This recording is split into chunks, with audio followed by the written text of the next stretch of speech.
જે ઘરમાં, જે મોહલ્લામાં, જેના પરિવારની અંદર જુગાર રમાતો હોય, સમજી લેવું તમારા ઘરમાં કળિયુગ છે જ.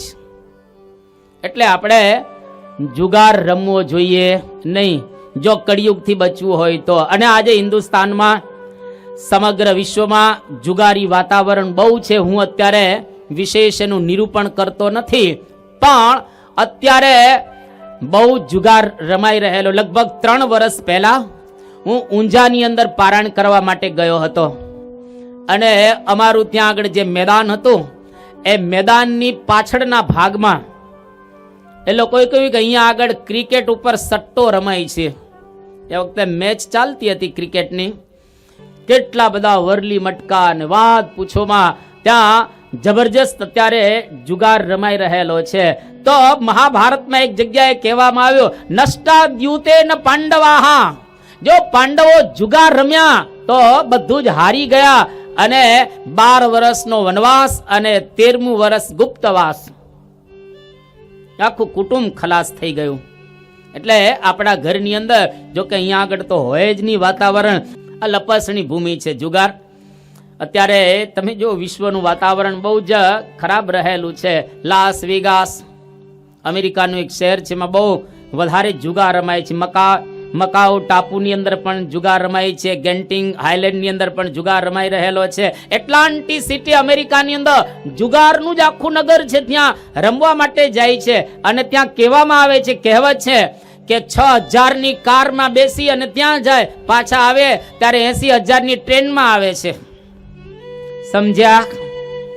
કાર મૂકીને ત્યાં આવે, પાછા ટ્રેનમાં આવવાનું થાય. એટલે બધું હારી અને લોકો આવતા હોય છે.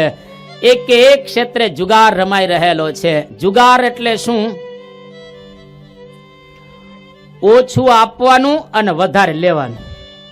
ટિકિટ તો 1-2 રૂપિયાની જ હોય ને, પણ લાખો રૂપિયા એમાંથી આપણને મળે. ઓછું કરવાનું અને વધારે મેળવવાનું, એનું નામ જુગાર કહેવાય. અને આપણે જુગાર રમીએ છીએ. અરે દુનિયામાં કોઈ ક્ષેત્ર એવું નથી જ્યાં આગળ જુગાર ન રમાતો હોય. ઓછું કરવું અને વધારે મેળવવું, એ વૃત્તિ એટલે જુગારી રહેલી છે. આ વૃત્તિને તમારા ઘરમાંથી કાઢજો. છોકરાને કહેવાનું, પરસેવાનું પાણી છે એનાથી નાવાનું. પ્રમુખ સ્વામી મહારાજ, સાંકરી વિસ્તારનું એક ગામ છે કરચેલિયા. એ કરચેલિયા ગામની અંદર પ્રમુખ સ્વામી મહારાજનો એક ફોટો હતો. એ ફોટાની નીચે પાણી આમ ટપકતું હતું, અને આમ તમે થોડી વાર રાખો કંઈ ગ્લાસ, તો ધીરે ધીરે ટીપા દ્વારા ગ્લાસ ભરાઈ જાય પાણીનો.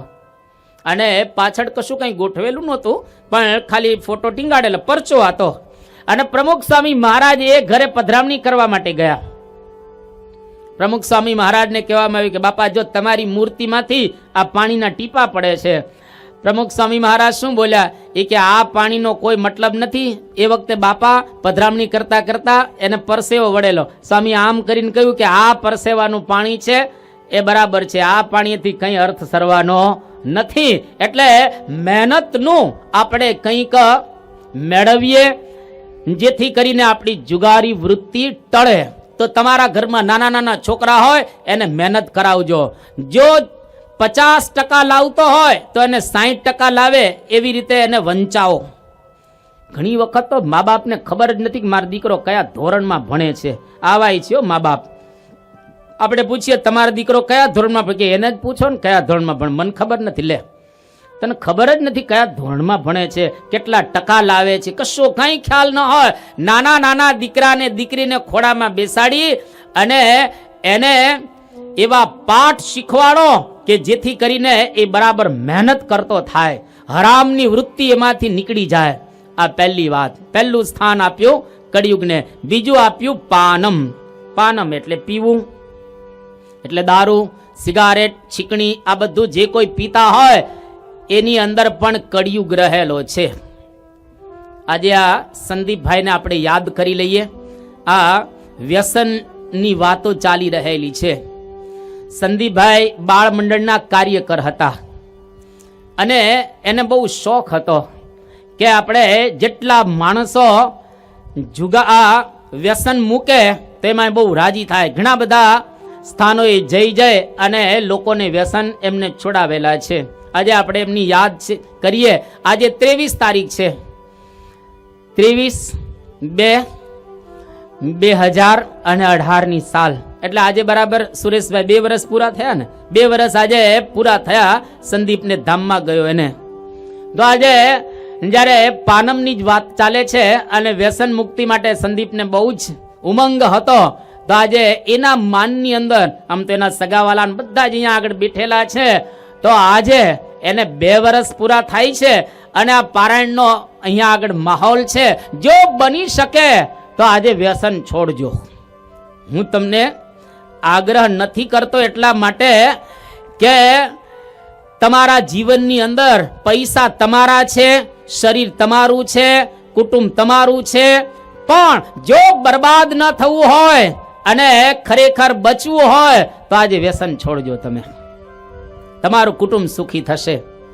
અરે કુટુંબ નહીં, આજુબાજુના લોકો પણ સુખી થશે જો તમે છોડશો તો. એટલે તો ખરેખર જેટલા શેખલિયા પરિવારના છે એને તો હું વિનંતી કરું છું, એને તો કરવી જ પડે, બીજાને તો ન કરાય પણ એને તો કરાય. શેખલિયા પરિવારનો એક પણ વ્યક્તિ વ્યસન આજે કરતો ન હોવો જોઈએ. આ સંદીપના માનમાં તમે એટલું રાખજો બસ. તો સંદીપ ઉપરથી રાજી થશે કે સારું થયું, મારા પપ્પા એના પરિવારે પારાયણ બેસાડી એટલે મારા માનની અંદર આટલા લોકોએ વ્યસન છોડ્યા.